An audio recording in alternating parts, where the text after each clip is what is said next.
waaw nangam. dara doyatul. waaw mais yàlla na yàlla dolli sutura. amiin amiin alors Assane ba tey ci tension politique yi dañu dégg lu ñu jaaxal xewee France la yaakaar naa muy ñaari ndaw yu bokk ci ay camp politique Pastef ak les nationalistes de Tahirou Sarr comme ni ñu ko présenté fait bi moo tiital ñu bëri ndax waxtaan naa ci sax ak ku am gis-gis mu ne ma c'est des signaux très graves est-ce que war nañu tiit tey bu ñooñu amee divergence politique ba yegg ci kenn ki faat bakkanu ka ca des.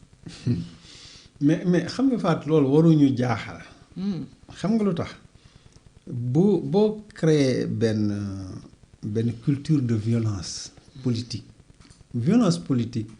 c'est pas une démarche en politique du stratégie du lenn parce que wax lu xam nga fi muy commencer violence bi.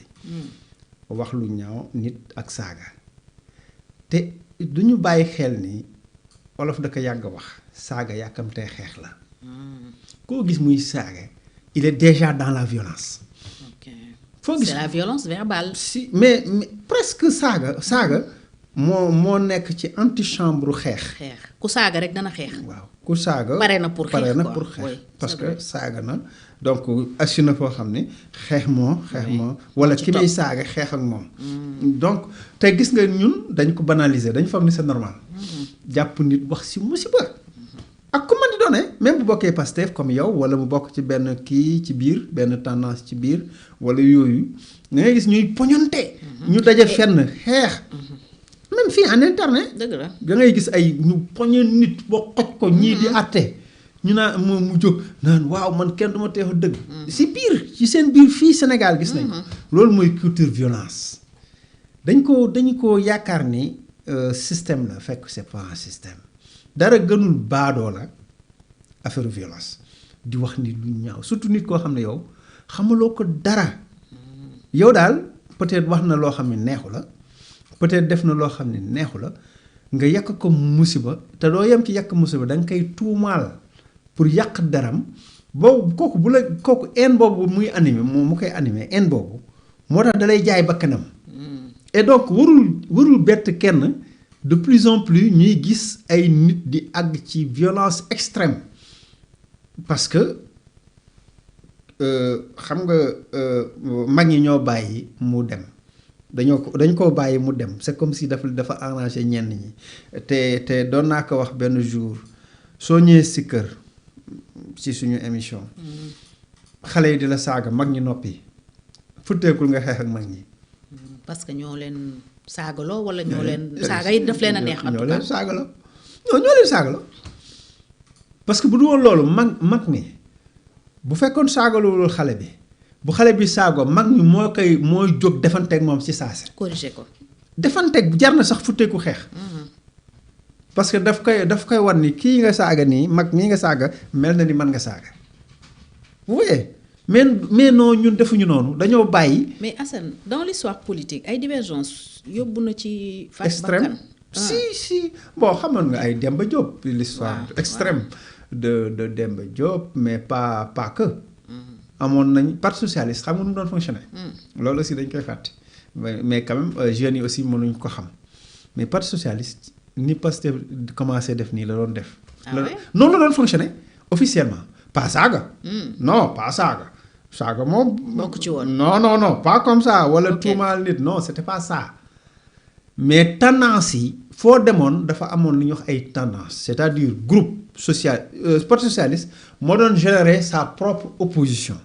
li may wax nii mag ñi ñu ngi koy fàttaliku dans les années 70 80 ba 90 tendance yi ñoo nekkoon ci parti bi c'est-à-dire que foo dem gox boo dem il y a deux leaders yoo xam ni ils ne se supportent pas mais nag du question nag dañuy saaganteeg non c'est pas ça mais dañuy àgg ci benn divergence boo xam ni lu ñëw mu feeñ ca divergence ba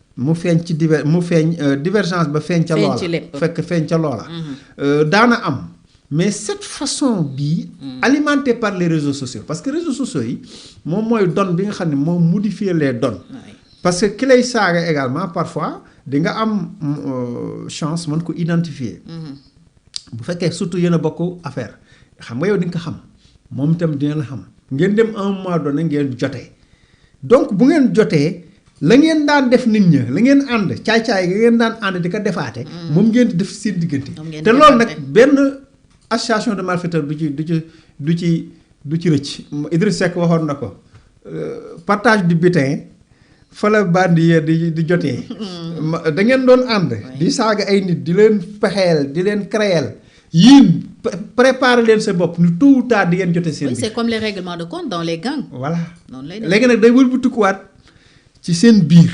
et donc loolu c'est très malheureux et je pense que il faut que leaders yi dañ ci am responsabilité. waruñu yem ci rek ci ay réorganiser le parti ay cellules ak yooyu. ay militants mais dañu war a dem vers l'école du parti. Ensuite les leaders surtout le premier ministre Ousmane Sonko le président du PASTEF. mu souffler la fin de la récréation. cette culture de la violence saaga yi. wax lu ñaaw li di xëppati nit fa mu gën a ñaawee yegg sax ci mais yooyu ñoom ñoo war a taxaw xeex loolu xeex laa ko def. nan lañu war a def. une déclaration suffirait. non ça ne suffit pas. il faut sanctionner les gens. yow bi nga saaga Azura la naan xaw ma après mu ni dafa dof. ñu ni dofoo premier ministre bi da ko seeti rëbës. yooyu ay encouragement la. il faut pas encourager ça il faut ñooñu da ngay commencer di wax ni désormais yow tu es banni du parti dàq nañ la. mais li ma jaaxal démb fii nga toog la Birame Khoudia Lo toog mooy secrétaire général adjoint Pastef bi ma ko interpellé ci saaga yi daf ne ma ñuy saaga ay militants wu APR lañ moi j'ai rien compris. voilà. on est dans le déni quoi. Birame Khoudia moo la gën a xam ni même bu APR amee ñuy saaga. et peut-être c'est vrai aussi. nee na dañuy mbubboo ay militants. non Pastef am na aussi ñuy saaga. du ñëpp nag ndax nit di nga ci wax dara du ko neex mu woo la. peut-être xam na la wala am na sa numéro man toujours ab démb rek si mujj y a un cadre qui m'a appelé. waaw démb rek si mujj ñu waxtaan. mbaa saagawu la. non saaga non c'est un médecin. Okay. En même temps professeur de médecine. non du tout. Okay. On a discuté. D'accord. ci voilà ñun ni ñuy liggéey ak voilà ak par rapport à Ousmane Sonko et tout ça parce que daf ma xam voilà daf ma xamoon yàgg na il m'a appelé ñeneen doon nañ ko def moment bi nga xam ni 2023 2022 2023 nit ñaa ngi ci ay sonkorisation beeg ay 24 heures ak yu kenn xamul am na ñoo xam ne dañu lay woo ci suuf laaj la di wax waa lii est-ce que nii la war a demee est-ce que lii loo ci xam lu tax nga wax lii lu tax nga taxawee nii y a des gens toujours comme ça. par contre à côté am na ñoo xam ne yaa ngi gis seeni live ñuy saaga président di saaga ay waajuram. am na ñoo xam ne ñëpp leen xam ñuy wax alxuraan et tout nekk peut-être ci diaspora bi di saaga ndey le président de la République te yow yaa ngi jàng alxuraan. dem page Facebook présidence. waaw di fa wax loo xam ne di fa wax mais yow yaa ngi koy gis loolu waa APR la. loolu waa APR la. c'est-à-dire que donc suñu xarit Birame ñu ngi koy nuyu li mu bëgg a wax mooy APR rek moo am nit ñu doy waar c'est-à-dire que voilà quoi APR rek moo am nit ñu doy waar. mais hors de noonu xam nañ ne parti boo dem y a des gens comme ça incontrôlés. et puis ñoo jàpp ni loolu dafa di stratégie bu baax. gis nga loolu du stratégie. violence verbale yooyu ñuy xeeb mooy indi violence physique. yàgg saaga olof dala ko léebal yàgg na. saaga. yàkkamtee xeex la waaw saaga yàkkamtee xeex la kuy saaga bañoo xeex am na ñoo xam ne boo leen saagaa ñu xeex ak yow. dëgg la am na ñoo xam ne saaga bee kurpeñ bay ànd. waaw boo leen saagaa ñu xeex ak yow. waaw que ce soit mu bokk Pastef wala mu bokk faneen wala muy sénégalais lambda. mais am na ñoo xam ne boo leen saagaa duñ ko supporter. véritablement et donc bu yooyu dañ ko jël teg nee parce que koo saaga mën na laa saaga. olof sax day wax ne dañ la naan jàngal ni yow boo saagaa nit. boo saagaa boroomu làmmeñ suñu yaay yi loolu la ñu daan wax boo saagaa boroomu làmmeñ yow yaa saagalu sa bopp parce que day fayu dëgg la yow yi saaga yaayam wala papa mu saaga sa yaay ak wala sa papa c'est clair donc yow yaa saagalu sa bopp loolu lañ yaa saagalu sa waajur sax lañ la doon wax voilà pour moytu ñuy saaga justement sa waajur bul saaga waate mais culture saaga boobu pourquoi Assane Diouf bi mu doon def à partir des États-Unis Assane Diouf moo ko fi vulgarisé Assane léegi génn na si parce que mu ngi Sénégal fii boo fi saaga nga am problème parce que léegi mu ngi Sénégal dafa làqatoon États-Unis rek di saaga bu moo tax bi ma gisee muy way Macky man damay jaaxle si àddina. ak li mu fi wax. Mais bon c'est ça le Sénégal. Mais actuellement ay joyeux anniversaire Macky ma ne man Sénégal waar nañ ma Assane li mu yàq Macky lépp. mu bëtuku tey di taggaan Macky. man daal waaru naa. am na tam ñu mun a wax tey ne ak li fi Ousmane Sonko wax Diomaye yëpp démb dans une vidéo ci événement bu amoon palais président doon recevoir ay xale les pupilles de la nation ñu fa ñëwoon visite. dégg nañu président Diomaye di wax ne peut-être bëgg na en fait peut-être Ousmane Sonko remplacer ko fale mën nañu ne Assane mi ngi ci yéene wu ba tey. ñu baal ma ci réew yi xam nga. daa am lu ma fàttali fexe mu falu. dafa am lu ma fàttali may reetaan.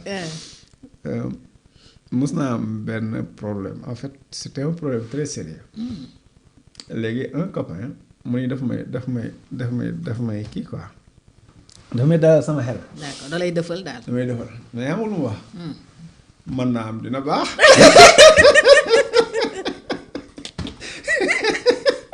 loolu laay ree nii mais yow nit nag mën naa am loolu yow boo bëggee dalal xelam di nga wax ko. pourtant peut-être président Diomaye boobu. ñu ngi koy ngawtee.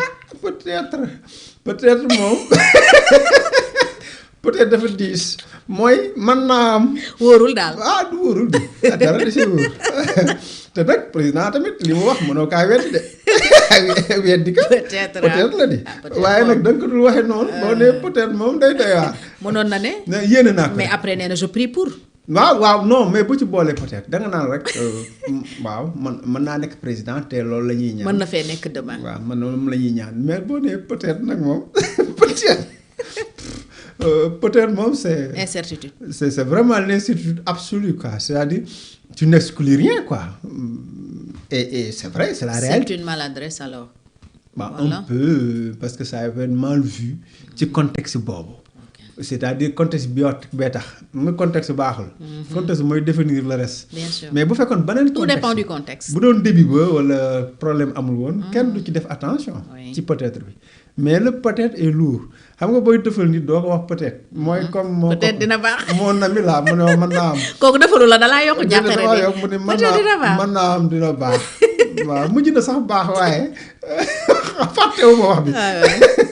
fàttewuma quand même wax bi. c'est-à-dire il y a des choses après doo ko fàtte. voilà donc yu mel noonu il faut faire très attention. wax yombul. parce que émetteur bi ak récepteur bi ak yooyu diggante émetteur bi récepteur bi. feedback beeg yow doo xam c'est-à-dire fi ngay waxee. ak fi nit ki di déggee. C'est ça le problème. Et ñëpp incertitude lañ dégg ci peut-être bien il faut le dire. Bon en fait pas ñëpp mais ñu bëri bokk. Il y en a qui n'y voient aucun problème par contre mais. Peut-être peut-être quand même. non xam nga le président a raison mënoo ni il n'a pas raison c'est peut-être parce que yàllaa xam. n'est-ce pas loolu mooy yàllaa xam Moustapha Gueye bu daan firi rajo Sénégal. loolu yàlla rek a xam mooy peut-être. Allahu a'lam. mais boo ko waxee ci contexte boobu. borom sax mën na kaa gis mbël ay ngóobi xam nga ngóobi. di la kookali daal waaw kookali voilà kookali façon yooyu. mais en fait loo gis aussi gisin la. l'essentiel mooy bul ñaaw njort quoi ñun ñëpp ci yam nañu positif rafet njort que dafa bëgg a wax rek ni ça ne dépend pas de lui yàlla la dépendre. Effectivement boo ko gisee tamit côté positif mu positif. Voilà et donc loo rafetal mu rafet. voilà donc mënoon na yem si également. kii ñëw ëllëg nag yàllaa ko xam. dëgg la mooy waaw mën na nekk premier ministre. bul tudd kenn bul tudd sax premier ministre ne rek kii ñëw ëllëg yàllaa ko xam. keneen moo fi nekk suba. waaw parce que fii suñu susceptibilité société àgg na stade boo xam ne. nit ki naan kii day catoog. voilà day ñaawalaak. day def nekk yow daal waxal ni rek maa ko yor ëllëg. keneen a fi ñëw nekk keneen dina ko yor beneen sénégalais boo xam ne yàlla moo ko tànn. te bu boobaa ñun ñëpp di ngeen ci ànd. gis nga communication c'est très compliqué. surtout boo nekkee en stade boobu stade yi nga xam ni yow loo wax rek. ñu am nuñ ko interpréter loo def rek ñu am nuñ ko interpréter sooy dox booy wax c'est nag comme communication aussi lépp la xam nga communication non verbale ak communication verbale communication lépp la yow loo def rek ni ngay doxee lépp day communiquer ni ngay tooge ni ngay kii lépp day communiquer waaw du coup communication c'est tout benn discours war ñu ko improviser non bul improviser même boo discours bi nga war a def ci xale yi sax surtout boobu nañ ko préparer tous les services ñu toog préparer ko la nga war a wax à peu près mais gis nga booy improviser nii. di nga def accès non communication moom moo gën a difficile je crois que bokk na ci régime bi actuellement lu muy raté. lu bëri mooy la communication. ok d'ailleurs li daloon APR un moment donné mu ngi leen di commencer dal même bu ñu defee benn réalisation duñ ci communiquer dañuy nekk ci yeneen. waaw mënoon nañ nekk ci wàññi affaire yeeg nekk ci di positiver. mais gis nga taluñu ko sax ñu ngi sax. bon Diomaye président la coalition s'est attribué ce rôle ñoom ñu ngi góorgóorlu. ku nekk di essayer fësal li régime bi di def notamment le président d'ailleurs miy dem Casamance Assane du 20 au 25.